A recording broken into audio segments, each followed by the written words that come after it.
Morning. Now, if you listened to Sally's reflection last Wednesday, you will know that yesterday, Tuesday the 25th of May, was Christmas Day here in the vicarage. And it was wonderful. We had a real Christmas Day. Everything. We had the full Christmas dinner.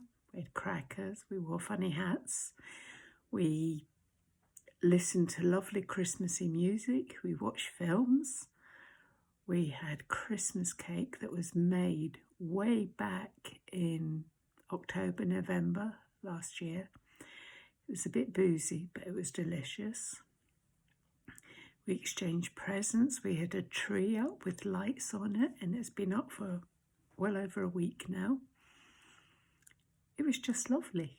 It was a proper Christmas. So much so, when I took the dog out for a walk, I was sort of wondering why people weren't wishing me Merry Christmas when I saw them, and had to bite my tongue not to say it to people because it just felt like Christmas. Okay, it was a bit warmer than normal. The trees were an awful lot greener. It looked lovely. But in the vicarage, cocooned in what was our Christmas, it just felt like Christmas, and it was delightful. We had a great time. So that means if yesterday was Christmas, today is Boxing Day. Not so much on, and the football season's finished, so I didn't get to watch football today. And it made me reflect on what these days mean. And that led me to thinking back to a time when I was teaching some years ago, when I was doing a creative writing lesson with my group of 14 and 15-year-olds. And we talked about what various festivals meant and times of year when there were holidays and how they celebrated them and what they meant to them and how they would could possibly include that in a story of their own lives. So it had to be a personal story because that was a requirement of the examination board. And it came to Boxing Day, and someone said, "What's Boxing Day for?" And so I asked my class if anyone could give us an idea what they thought it was for. And one boy who very rarely spoke, English wasn't his first language, put his hand up and he said to his class, "Boxing Day is a day when all the presents you got yesterday go back in the boxes and get given to someone else." Now, some of the class looked totally bewildered. Others sadly laughed. And my heart, even just thinking about it, my heart ached for him. So sometime after the lesson, he came and asked me why people laughed. And it so happened that the school counsellor at the time was someone who spoke the same language as him and his parents. So we went along to see her, and she explained to him in his own language what it meant. She contacted his parents and explained to them what Christmas meant and what Boxing Day meant. They weren't a Christian family. They hadn't been brought up in a Christian tradition. And that's what they thought happened. You get presents, they're boxed up, and they're given to someone else. He was a Serbian refugee, as were his family. And it was a time when there was dreadful wars going on in Serbia. And so it was really hard for him because he'd been given, and his family had been given, misinformation.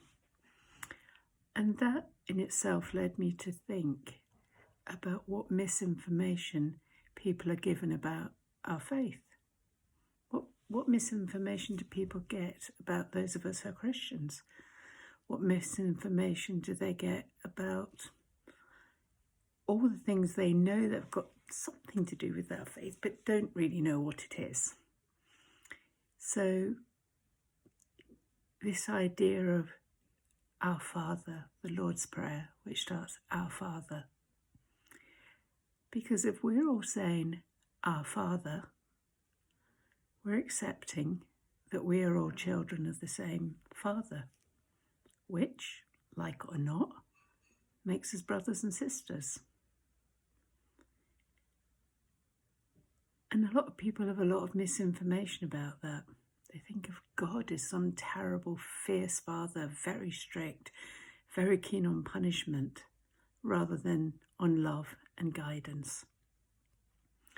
So one of the amazing things that's going to happen soon is in the church we're going to spend a long time, a number of weeks, going through Sunday by Sunday, going through the Lord's Prayer, starting with that very first phrase, our Father, and He is our Father. And I'm really excited about being there to listen to that, because I want people to start knowing that our Father is for all of us. He is our Father, whether we acknowledge Him or not, whether you know about all the Christian festivals and traditions and bits of Bible that you've heard, or whether you know or not. It's something that you'll know a little bit about, you've heard a little bit about. So this is really almost like an advertisement, but it's an urging. Don't let yourself be filled with misinformation. Get the real information, and get the information from people who really know the truth. So I hope that in a couple of weeks' time, when we start this sermon series, that you'll come along. I hope you'll really listen to it, because I am certainly looking forward to being there and hearing it and finding out things, and I know I will, that I've never thought of before. Yesterday, for a Christmas present, I was given a tote bag with To Kill a Mockingbird written on it. It's one of my favourite books. As an English teacher, I've probably read it with classes. We counted it up a few years ago with my sister. I've probably read that book about 30 times. Can't tell you how many times I've seen the film. And when I lost my sight, Sally bought me the audio recording of the book for my 60th birthday, which was such a blessing. So now I listen to it at least twice a year. So all in all, I've read it over 30 times, or had it read to me. And I still find things in it that I didn't know about. Just as I do with the Bible, I find things I don't know about. And I think it's really important that we really understand what we're doing. So I urge you, come and hear the Lord's Prayer. Come and hear it taken apart and put together again in the gentlest and kindest of ways, so that you can truly understand all those times when you hear it said, or when you say it, just what it means. I hope you enjoy the rest of your Christmas holiday, because I'm going to enjoy mine. God bless. Bye-bye.